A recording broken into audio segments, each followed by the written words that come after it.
ನವಮಂಗಳೂರು ಬಂದರು ಕನ್ನಡ ಸಂಘದ ವತಿಯಿಂದ ಕನ್ನಡ ರಾಜ್ಯೋತ್ಸವವನ್ನು ಆಚರಿಸಲಾಯಿತು. ಎನ್ಎಂಪಿಟಿ ಅಧ್ಯಕ್ಷ ಎಬಿ ರಮಣ ಅವರು ಧ್ವಜಾರೋಹಣವನ್ನು ನೆರವೇರಿಸಿ ಕನ್ನಡಾಂಬೆಯ ಭಾವಚಿತ್ರಕ್ಕೆ ಪುಷ್ಪಾರ್ಚನೆ ಸಲ್ಲಿಸಿದರು. ಕನ್ನಡ ಮಾಧ್ಯಮ ಮತ್ತು ಕನ್ನಡದಲ್ಲಿ ಅತಿ ಹೆಚ್ಚಿನ ಅಂಕ ಗಳಿಸಿದ ವಿದ್ಯಾರ್ಥಿಗಳನ್ನು ಸನ್ಮಾನಿಸಲಾಯಿತು. ಬಳಿಕ ಮಾತನಾಡಿದ ಅವರು, ಬಂದರು ಮಂಡಳಿಯಲ್ಲಿ ಕನ್ನಡ ಭಾಷೆಯ ಬಳಕೆಗೆ ಪ್ರೋತ್ಸಾಹ ನೀಡುತ್ತಾ ಬರುತ್ತಿದ್ದೇವೆ. ಕನ್ನಡ ಉಳಿಸಿ ಬೆಳೆಸಲು ದೃಢ ಸಂಕಲ್ಪ ಅಗತ್ಯ. ಕರ್ನಾಟಕದ ಮಂಗಳೂರು ಪ್ರಮುಖ ನಗರವಾಗಿದ್ದು ಬಂದರು ಎಂಆರ್ಪಿಎಲ್ನಂತಹ ಬೃಹತ್ ಸಂಸ್ಥೆಗಳಿವೆ ಎಂದರು.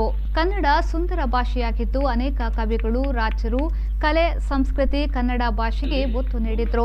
ಕೃಷ್ಣದೇವರಾಯ ತುಳುವನಾಗಿ ಕನ್ನಡ ಬೆಳವಣಿಗೆಗೆ ಕೊಡುಗೆ ನೀಡಿದ್ದಾರೆ. ನಾನು ನೆರೆಯ ಆಂಧ್ರದವನಾದರೂ ತೆಲುಗು, ಕನ್ನಡಕ್ಕೆ ಸ್ವಲ್ಪ ಸಾಮ್ಯತೆ ಇದೆ. ಎರಡೂ ಭಾಷೆಗಳಲ್ಲಿ ಬರೆದ ಕವಿಗಳಿದ್ದಾರೆ ಎಂದು ಸ್ಮರಿಸಿಕೊಂಡರು. ಕನ್ನಡ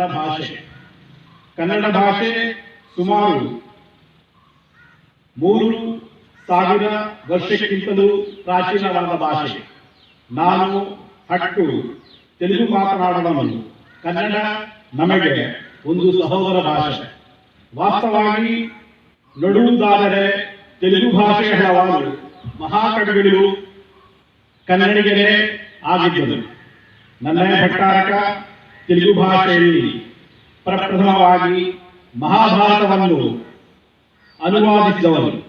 ಅವರು ಸ್ವತಃ ಕನ್ನಡಿಗರಾಗಿದ್ದರು. ಹಾಗೆಯೇ ರಾಜ ಕೃಷ್ಣದೇವರಾಯ ಅಳ್ಳಿಗೆಯ ಕಾಲದ ತೆಲುಗು ಹಾಗೂ ಕನ್ನಡ ಸುವರ್ಣ ಯುಗವಾಗಿತ್ತು. ಕಾರ್ಯಕ್ರಮದಲ್ಲಿ ಉಪಾಧ್ಯಕ್ಷ ನಾಥ್, ಟ್ರಾಫಿಕ್ ವಿಭಾಗದ ಬೆಳಗಲಿ, ಕನ್ನಡ ಸಂಘದ ಅಧ್ಯಕ್ಷರು, ಪದಾಧಿಕಾರಿಗಳು ಉಪಸ್ಥಿತರಿದ್ದರು.